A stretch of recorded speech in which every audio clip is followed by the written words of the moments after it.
সোনাতলা গ্রামটি সারাদিন বেশ প্রাণোজ্জ্বল থাকলেও সন্ধ্যা গড়াতেই গ্রামটি নিঝুম হয়ে যায়। সন্ধ্যা নামার সাথে সাথে সব ঘরের দরজা বন্ধ হয়ে যায়, কেউ বাইরে থাকে না।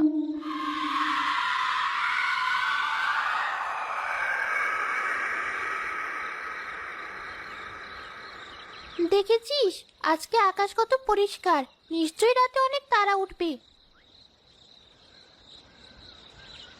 ওটাই লাভ কি? আমরা তো আর দেখতে পাবো না। সেই কবে আবার নানি বাড়ি যাব, তখন রাতের আকাশের তারা দেখতে পাবো, তার আগে না। সে তুই ঠিকই বলেছিস ভাই, এখানে থেকে আমরা রাতের আকাশের কোনো সৌন্দর্যই উপভোগ করতে পারি না। কোনো কিছু ঠিক করে করতে পারি না। আমার এখানে ভালো লাগে না, তাই একটা অজুহাত পেলে নানি বাড়ি যাওয়ার বায়না ধরি। কিন্তু বায়না ধরলেই তো আর তা হয় না। স্কুলের জন্য মা কোথাও যেতে দিতে চায় না।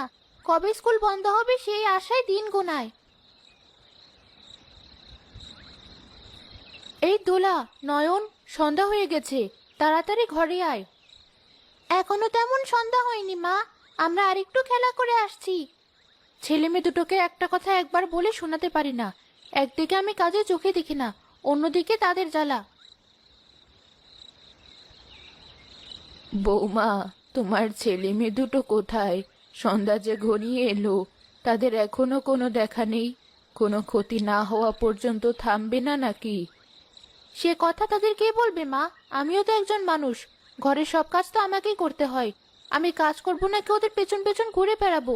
তবুও ঘরে আসার সময় ওদেরও বললাম আসতে, কিন্তু তাদের এখনো কোনো খবর নেই। এত কথা না বলে ছেলে মেয়ে দুটোকে টেনে ঘরে নিয়ে এসে দরজা আটকে দাও। কিছু হয়ে গেলে পরে তোমারই ভোগান্তি হবে।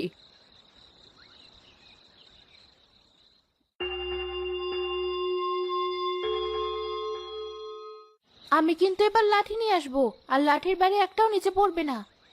এই নয়ন, তাড়াতাড়ি ঘরে চলে এবার, না হলে কপালে খুব দুঃখ আছে আজ।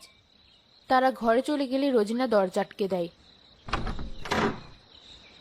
কারো বাড়ির ছেলে মেয়েদের সন্ধ্যাবেলা ঘরে ফেরার জন্য এতবার বলতে হয় না।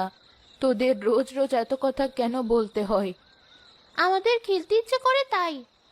আর একটা কথা যদি বলেছিস, মেরে ঠ্যাং ভেঙে দেব। কথা গায়ে না লাগিয়ে মুখে মুখে তর্ক করা। এবার তোর বাবা শহর থেকে বাড়ি ফিরুক, তারপর দুটোর মজা দেখাবো আমি। খোকার তো আজ আসার কথা ছিল, তা কই এলো না যে?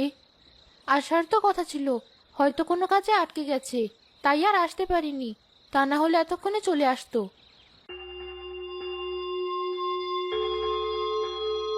সে কখন থেকে বসে আছি, কিন্তু কারো দেখা পাচ্ছি না। এভাবে কি জীবন চলে? সন্ধ্যা হলেই গ্রামের লোকজন সব হাঁস মুরগির মতো ঘরে ঢুকে যায়। কতদিন হয়ে গেল কাউকে একটু ভয় দেখাতে পারি না, একটু তাজা রক্ত খেতে পারি না। আর ভালো লাগে না। এভাবে থাকলে নিজেকে শাকচুন্নি বলে পরিচয় দিতে লজ্জা করবে।